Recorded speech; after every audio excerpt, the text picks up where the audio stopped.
He looked me dead in the eye, put a hand on my shoulder and said, "You don't have to go through with it.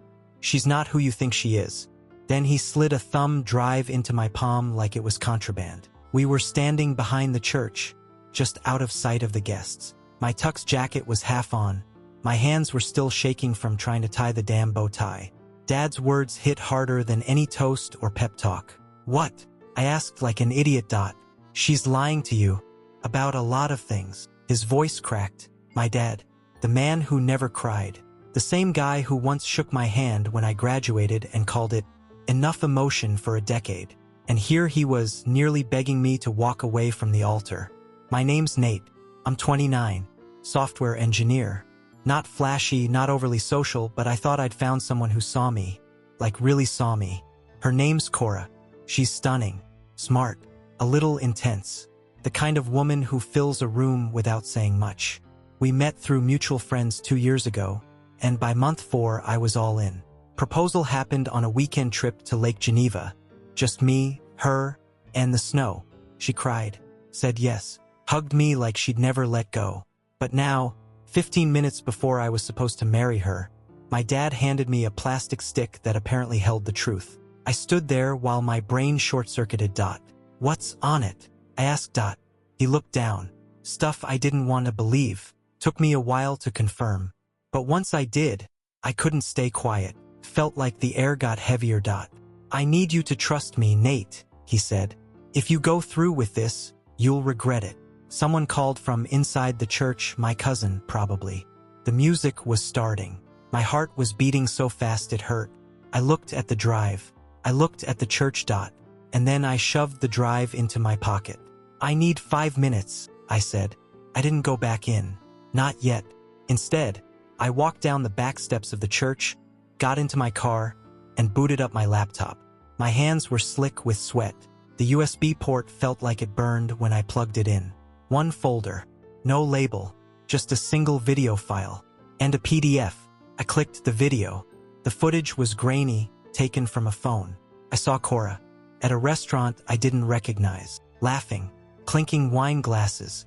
With someone I did recognize, her old coworker, Brendan. The one she swore she hadn't spoken to in months. The one she blocked after he made her uncomfortable at a conference. But they didn't look uncomfortable. They looked like a couple. And then she kissed him. Not a mistake kiss. Not a drunk kiss. A familiar one. Long hands on his chest. I paused the video. Sat back. My face felt cold. I opened the PDF. It was a report, screenshots, messages, timestamps. Texts she sent under a fake name. Hotel reservations. One of them dated last week. I wanted to throw up. But I didn't. I just sat there, staring at a screen that shattered everything I thought I knew about the woman waiting for me at the altar. I didn't go back inside.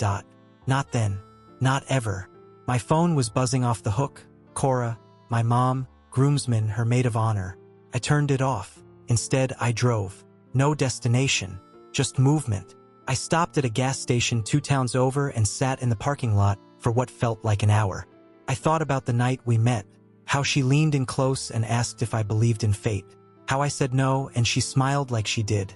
I thought about the first time she cried in front of me, the first time she made me dinner, the way she said, "forever," like it was a promise she'd already broken. And I thought about my dad. How he must have wrestled with this. How long he waited. How much it must have hurt to finally say it out loud. That was the moment it hit me. Cora wasn't the only one who'd been lying. And what I learned next would ruin more than just a wedding. 3 hours after I left my wedding, I got a text from her best friend. "You did the right thing. I couldn't keep lying for her anymore." I froze. Not because of what it said, but because it meant someone else knew. Someone I'd hugged. Someone who helped her pick out her dress. Someone who smiled at me and said I was lucky to have her. That text changed everything. Because up until then, I thought it was just Cora. Just one person with one betrayal. But now, I was starting to realize there were layers to this I hadn't even begun to understand. I messaged her back, "What do you know?" She left me on read. No response. Just silence. I didn't go home. Couldn't. Our apartment was full of her. Her perfume in the hallway. Her bathrobe on the hook. her stupid little love you more pillow that suddenly felt like mockery. So I drove to my friend Lucas's place. He didn't ask questions, just opened the door and handed me a beer. "You good?" he asked. "No, wanna talk?" "Not yet." He nodded. We sat in silence. I think he knew. Something about the way he looked at me, like he was bracing for the collapse. Eventually, I handed him the thumb drive. "Watch this," I said. He did. And by the time it was over, his jaw was clenched so tight it looked like his teeth would crack. "Jesus, Nate, this is nuclear." And it was. Except the mushroom cloud hadn't even hit yet. At 1:13 a.m., my phone buzzed again. This time, it was a number I didn't recognize. The message just said, "If you're ready to know everything, check her deleted files." Attached was a password. Just one word, Banyan. I stared at it. Banyan was the name of the hotel where we stayed for our anniversary. The place she said she fell in love with me all over again. I remember her holding my face in her hands, telling me we were forever. Now it was a key to her secrets. I grabbed my backup laptop from the car, the one we used for vacations. It still had her profile on it. Still had autologin. Still had the cloud sync she never turned off. And just like that, I was in. Deleted photos. Deleted messages. Deleted videos. My hands were shaking, but I clicked through. At first, it was random receipts, hotel room photos, selfies with her friends. Then I saw it. A folder tucked deep in the drive, mislabeled as Tax Docs 2021. Inside were videos. Dozens. Some were just voice memos. One was labeled with my name. I clicked it. The screen went black for a few seconds, then her face filled the frame. She was sitting in the passenger seat of someone's car, not mine. She was laughing. Then talking. "I know Nate would never leave me. That's the problem. He's too safe. Too sweet. And sometimes that just gets boring, you know?" I stared. Felt my pulse in my ears. She kept going. "Brendan gets me. He sees me. With Nate, I feel like I'm living someone else's life. I mean, I love him, I do. But it's not enough. It's never enough." She laughed again, then whispered something I can't repeat. I paused it. Not because I couldn't keep watching, but because I couldn't feel my face anymore. My body had gone numb. My life, the life I thought I had, was a story she was telling herself. A boring chapter she was skipping through. And I was just the placeholder. The next morning, I woke up to Cora's face on the news. No, not for what you think. She wasn't caught cheating. She wasn't exposed. She was smiling, waving, walking out of the church with her mother, playing the part of the abandoned bride. Headline: Runaway groom shocks guests, leaves bride at the altar without a word. There was a photo of me as a kid. One of our engagement pictures. A quote from her that said, "I just want to know he's safe. I still love him." And that's when I realized she flipped the narrative before I even had a chance to speak. She was turning me into the villain. The question was, why? What was she hiding that she needed to cover it with a public sob story? And who else was helping her? I thought I'd left her. But the next morning I realized something worse. She'd planned for me to leave. Not because she wanted me gone, but because she needed a reason. Something public. Something dramatic. Something she could spin. And now the news was eating it up. Local bride abandoned on her wedding day. Family in shock after groom disappears hours before ceremony. She gave up everything for him, one quote read. Every post, every article made me look like the coward. The unstable one. The man who couldn't handle commitment. Not a word about what she did. Not a whisper of Brendan. Just Cora crying in her dress like some tragic romance heroine. I'd left quietly to avoid a scene. But now it was her scene. And I was the villain she needed me to be. I called her best friend again. The one who'd texted me after I left. No answer. So I texted, "You said you couldn't keep lying." Lying about what? A few minutes passed. Then, "I shouldn't be talking to you. Just check the prenup." The prenup. We'd signed one 6 months ago at her request. At the time, I didn't think much of it. Her family had money. Mine didn't. I was the software guy, she was the marketing exec with generational wealth. It made sense. But something about that message made my stomach turn. I dug out my copy, flipped through it, looked for what I missed. Then I saw it. Clause 7C. If the marriage dissolves within 1 year due to abandonment, Party A, the groom, forfeits claim to all joint property, savings, and assets contributed by Party B, the bride, during the engagement period. Wait, abandonment? I read it again. And again. It hit me like a truck. She didn't just cheat on me. She trapped me. She made sure the moment I walked out, I lost everything. That night, I went to my parents' house. I had to talk to my dad. The man who handed me the thumb drive. The man who started all of this. He answered the door like he hadn't slept. "You watched it," he said. Yeah, I said. "And you knew." His face was stone. I knew pieces. Enough to know she wasn't who she said she was. I need the rest, I told him. Now. He nodded. We went down to the basement, the only place in the house where nobody else listens. He pulled out a folder. Actual paper. Printed screenshots. Bank statements. Photos. You remember when she started coming around? He asked. First time I met her, I thought she was too polished. Too careful. Like everything was staged. I remembered. She was sweet. Warm. But in hindsight, she was curated. Every answer perfect. Every gesture rehearsed. He kept going. I started noticing things. Tiny inconsistencies. About her job, her ex, her past. So I hired someone. I know that sounds crazy, but something felt off. He laid out what he found. Brendan? Not her coworker. They'd lived together for 2 years in New York. The job she claimed she left because of him? She never left. Her last engagement? Ended after she drained her ex's savings. He never pressed charges. And then the real bombshell, she's got a history of this, Nate. Not once.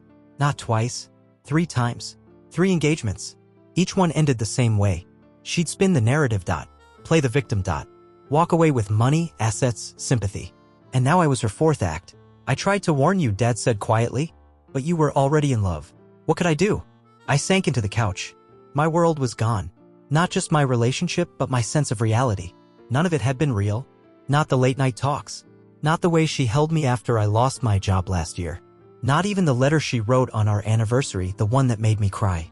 It was all strategy. I wasn't a person to her. I was a target. And then I got a call. Not a text. A call. From an unknown number. I let it ring once. Twice. On the 3rd, I picked up. A man's voice. Nervous. You don't know me. But you need to hear this. I was engaged to Cora before you. Silence on my end. He kept going. She destroyed me. Financially. Emotionally. But I kept quiet. I was ashamed. Until I saw the news. What do you want? I asked. I want her to stop, he said. And I want to help you do it. His name was Mark. He spoke like a man who'd been holding his breath for years. She did the same thing to me, he said. The charm, the whirlwind romance, the sudden shift. By the time I realized what was happening, she'd already rewritten the script. I was the bad guy. The unstable one. She even told people I hit her. I went cold. Did you? Of course not, he snapped. Then softer, but by then truth didn't matter. The story was out. He told me they were engaged 2 years before I met her. Lived together. Shared a dog. She pressured him into combining their finances, then claimed he was emotionally distant and had boundary issues. When I left, she filed for emotional distress. Took half my savings. I lost my apartment. My friends sided with her. I was too embarrassed to fight back. And Brendan? I asked. Brendan was after me, he said. And before you. I hung up and stared at the wall. Everything made sense now, the way she moved so quickly. How she always kept one toe out the door, but convinced me I was the one she trusted most. She didn't fall in love. She planted stories like traps. I texted Mark again. I want to expose her. Publicly. But carefully. He replied instantly. Then you're going to need help. And a paper trail. That's when I remembered the joint wedding planning account. We'd opened it together at her insistence, just to keep things organized, she said. I barely checked it. She handled the payments, the vendor bookings, everything. But I still had login access. I opened the app and started digging. And that's when I found it. $9,400 transferred out 3 days before the wedding. Label, venue, deposit, refund. Destination, a private account in her name. I pulled up the email confirmation from the venue. We hadn't canceled anything. They were still charging full price. No refund. She'd pocketed the money. Before I even left her. I took screenshots. Every transfer. Every email thread. I called the florist. The caterer. The band. Same story from all of them. Cora handled everything. Cora used her own card. Cora made the calls. But the names on the receipts? Not hers. Mine. She used my name to book everything. Took the refunds. And made sure I'd be the one the vendors chased once she vanished with the money. This wasn't a broken engagement. This was a heist. Later that night, I got a message from her. After 3 days of silence. Cora, can we talk? I stared at the bubble. Did she know I'd figured it out? Was this another trap? I didn't respond. 10 minutes later, please. I didn't want things to end like this. Then a voice memo. I hesitated, then pressed play. Nate, I know you hate me. I get it. But I swear it didn't start out like that. I didn't plan it. Not at first. You were different. Too good. She sounded choked up. Her voice breaking. But I needed out. And I didn't know how to be honest with you without breaking you. I figured if you hated me, it'd be easier. Pause. I never meant to hurt you like this. But you were never supposed to find out. And that was the part that made my blood run cold. You were never supposed to find out. The next day, I met with Mark. We sat in a diner off the interstate. Neutral territory. Two men who had nothing in common except a hurricane in human form. He slid a folder across the table. Everything I've got. Bank records, texts, voice messages, even a partial recording from a couple's therapy session we did. You recorded her? I recorded myself, he said. She just happened to be in the room. He'd already done the legwork. But no one had ever listened. Until now. We made a plan. A slow burn. Careful. Precise. Legal. Because if Cora was going to play the victim in the media, we were going to play the truth in court. 3 days later, she showed up at my apartment. I didn't let her in. But I opened the door just wide enough to see her face. She looked tired. Pale. Not like the woman who'd twirled in a white dress just a week ago.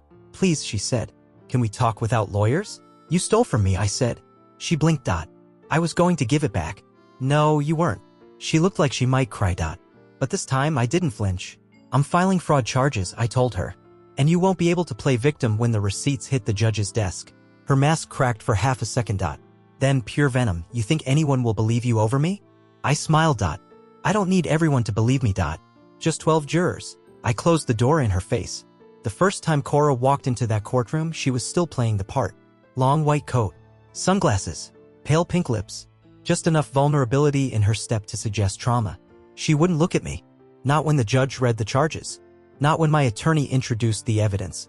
Not even when Mark walked in and took a seat behind me. But I looked at her. And for the first time in months, I didn't feel love. Or hatred. I felt nothing. Because the woman on that bench wasn't Cora. Not really. Cora was the character she built, the illusion. The real person? I didn't know her. I never did. We didn't file for breach of heart. We filed for fraud, theft, identity misuse. The receipts spoke louder than I ever could. $9,400 labeled as a fake refund. $3,200 in unauthorized withdrawals from our planning account. 2 vendors who swore she used my name and signature. Then came Mark's testimony. And the jury leaned in. He told them about his engagement, the eerily similar contract, the fake emotional distress claim, the financial drain, her disappearing act. She turned me into a ghost, he said. And by the time I realized it, I was bankrupt and everyone thought I'd lost my mind. The judge didn't interrupt, neither did her lawyer, because they knew what we were showing wasn't just bad behavior. It was a pattern. Then came the moment that changed everything. One of her own friends came forward. Her name was Lacey, the maid of honor. I hadn't spoken to her since I disappeared on the wedding day. I assumed she hated me, but apparently she'd seen too much. I can't lie for her anymore, Lacey said on the stand. I helped her fake text messages to make Nate look unstable. I thought it was just a joke at first, but then she started rehearsing her victim statement. Before he even left, dead silence. She took a breath, looked at me. She told me she needed a way out that wouldn't make her look like the bad guy. So she made him into one. I stared at the wood grain on the table. I couldn't look up. Not because I was ashamed, but because I knew if I looked at her, I'd see the cracks starting to form. And I wanted her to feel every one of them. The verdict didn't take long. The fraud charges stuck. The judge ordered restitution, a formal statement of wrongdoing. And perhaps most important of all, her little media circus? It backfired. The same outlets that once painted her in lace and tragedy were now digging through her past like bloodhounds. 3 engagements, 2 restraining orders, 1 sealed civil suit in Connecticut. And now me. And Mark. And the truth. She tried to reach out again, this time with a handwritten letter. For pages. Apologies. Rationalizations. A line that still echoes in my head. I loved you in the only way I knew how. No, Cora. You loved yourself. You used me. And now? You're finally alone. But here's the twist I didn't see coming. A few weeks after the trial, I got a package in the mail. No return address. Just my name. Inside, a USB drive. My hands shook a little as I plugged it in. Same format as the one my dad gave me, but this time the files were different. It was a video. And it wasn't of Cora. It was a conversation. Secretly recorded. Lacey's voice. And another man's, one I didn't recognize. He knows now, Lacey said. Everything. He's going to destroy her. The man laughed. Good. Took long enough. She's done this to everyone but me. Who are you? She asked. And the answer? Her brother. Her brother's voice kept playing in my head. She's done this to everyone but me. I played the recording 5 times. Every breath, Every pause. Until it finally clicked. He wasn't just some bitter sibling. He wasn't gloating. He sounded broken. I needed to know more. So I did something reckless. I called the number embedded in the metadata of the recording. I expected it to go to voicemail. It didn't. He answered on the first ring. "You're Nate," he said. "The last one." "And you're her brother," I said. Long pause. Then, quietly. "Not anymore." We met at a dive bar off a county road. Neutral. Anonymous. He looked nothing like her. Rougher. Older. Eyes like he hadn't slept in months. But the second he opened his mouth, I understood everything. "My name's Darren," he said. "Cora's my half-sister. Different moms, same dad. That matters. A lot more than you think." I listened. And what he told me didn't excuse her, but it explained her. Their father was a con man. Not figuratively. Not emotionally. Literally. A white-collar grifter who floated from woman to woman, stealing identities and draining bank accounts under fake LLCs and false names. He raised Cora until she was 12. Raised is generous. He trained her. She could forge a signature before she could drive, Darren said. Knew how to gaslight people into thinking they'd misplaced their own wallets. When the law finally caught up to their dad, he went down hard. 8 years in federal prison. No apology. No warning. He left her with nothing. No safety. No truth. Only tools. I sat in stunned silence. "I didn't come to defend her," Darren said. "God knows she's left enough wreckage to bury herself. But I thought you deserved context." Then he handed me something. A photograph. Faded. Torn at the edges. A girl, maybe 10 years old, holding up a fake diploma next to a man I now recognized from old articles. Her father. The girl looked proud. But something in her eyes was off. Like she already knew she was playing a part. Darren left me with one last thought. She never learned the difference between love and leverage. Then he got up and walked out. No goodbye. I didn't tell anyone about that meeting. Not my dad. Not Mark. Not even Lucas. It didn't change what she did. But it changed how I carried it. Because for the first time I stopped feeling like the victim of a story. And started feeling like the survivor of one. A few weeks later I moved out of the apartment. I didn't take much. Just what was mine. I donated the couch, the dishes, even the coffee table we picked together. I didn't want the things we shared. I wanted the space to start over. I cut ties with the media. Deleted the wedding website. Blocked the trolls who still thought I'd abandoned her at the altar without a reason. I let the silence speak louder than any story. And Cora? Last I heard, she'd moved out of state. Another name. Another city. Probably another fresh start. But I'm not afraid of her anymore. Because I'm not the same man she left. She wanted me to run. To doubt. To disappear. Instead, I rebuilt. Stronger. Smarter. And finally free. Epilogue. People ask me sometimes, do I regret walking out of that church? No. I regret not walking out sooner. I regret every time I doubted my gut. Every moment I confused performance for passion. But I don't regret leaving.